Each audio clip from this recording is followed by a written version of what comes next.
Isn't it crazy when you start a fight, win, but then get nothing in return? Because yes, it looks like Epic's strategy for getting Apple to lower their tax worked, but not for who started the fight. Samsung might finally get foldables to become mainstream with a new device that's coming soon, and Google Chrome just got updated with some crazy good features, including an update for the Apple Silicon battery drain. I'm Jaime Rivera, and just to give you an idea, yesterday's video was exported on an M1 MacBook Air entry-level $999 in 2 minutes and 56 seconds.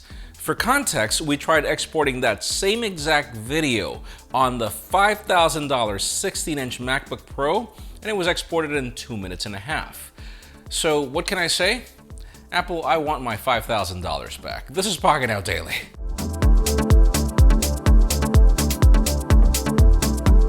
You already know how this goes. As per usual, let's begin today off with deals, and we've got some crazy good ones. Starting off with the Samsung Galaxy S20 Plus, which is $250 off, leaving the entry-level variant for $950 shipped. If you think about it, that's actually a better price than the regular S20.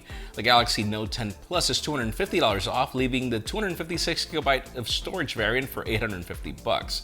The latest M1 13-inch MacBook Pro is $49 off. That leaves the entry-level variant for $1250. And trust me, that thing is worth every penny.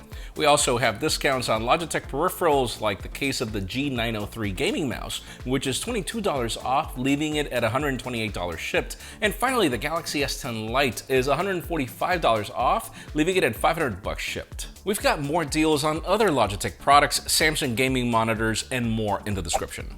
Now, how about if we talk about OPPO? The company took a lot of the spotlight yesterday with their new foldable X smartphone, tablet, whatever that is going to be, but that was just day one of Inno Day. Today was day two. Well, day two just happened in China, and they just confirmed that they are working on the Find X3 series. Now, we don't have much information on what we're getting here, but one of the things they said is that we will be getting a native 10-bit display on this phone.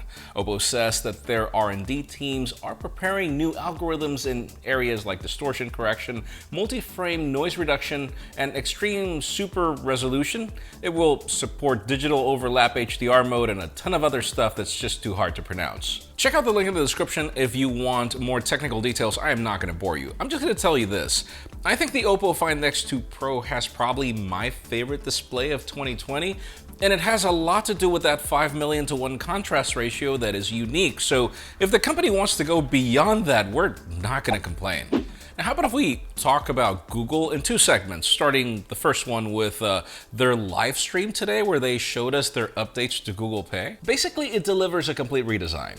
It now shows you friends and family to which you can pay directly and nearby businesses that accept Google Pay as well in top right corner. You also get other features like payment history at certain establishments, as well as a new Explore tab and new Insight tabs. Google's objective is for you to manage your money better with a budget feature in the Insights tab, and they're also adding support for what should correctly be pronounced Plaid, but we don't know if they mean Played, because it's a way for you to connect to your bank or credit card. Another cool feature is letting you import pictures of receipts from Google Photos, if that's still something you use after that whole dilemma. There are a ton of other features that we're actually detailing in an article in the description. I'm just hoping that this actually makes Google Pay popular, because it's currently available now on both iOS and Android.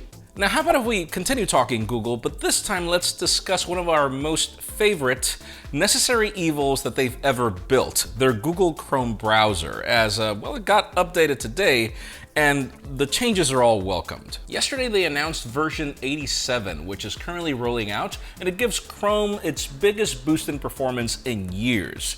You get upgrades like it opening 25% faster, and also page loading speed will get a boost to 7%, all while using less RAM and cutting down on power consumption.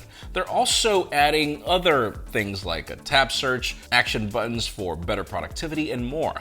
Something else we just got is the optimized version of Chrome for the new M1 Max, which we're currently testing, as the regular Chrome application quits quite often if it's not optimized. Now, if you go to their website to download it, you might not necessarily get the prompt to get the optimized variant, so make sure you follow the link in the description for more details on how to get that. I'm just gonna say, I really hope that Google has finally figured out all their resource hog issues and has actually delivered. I've been testing it on the 13-inch new M1 MacBook Pro.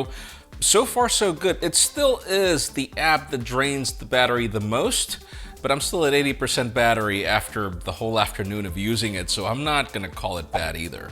Now, how about if we talk Samsung? I mean, the company is clearly shifting towards foldables in a very aggressive way. And with the whole rumors that the Galaxy Note is going to be canceled, it makes even more sense now. The biggest problem has always been the price tag. Well, a couple of days ago, we covered a list of Samsung flagships that we should expect next year, and a couple of them will be cheaper foldables, one of them being the Z Fold FE and a Z Flip Lite. But, well, according to tipster Ross Young, they're no longer hearing about the Z Fold Lite or FE anymore, and apparently all we have left is the Z Flip Lite, which is apparently still on the table. What's kind of impressive here is that Samsung is still using their UTG technology on this phone, despite it being a cheaper device. This actually means that it won't be as fragile as the original Z Fold, and it ensures some longevity. We're somewhat close to the spring 2021 already, so let's just see if we are actually getting something changed as the original Z Flip launched in this time frame.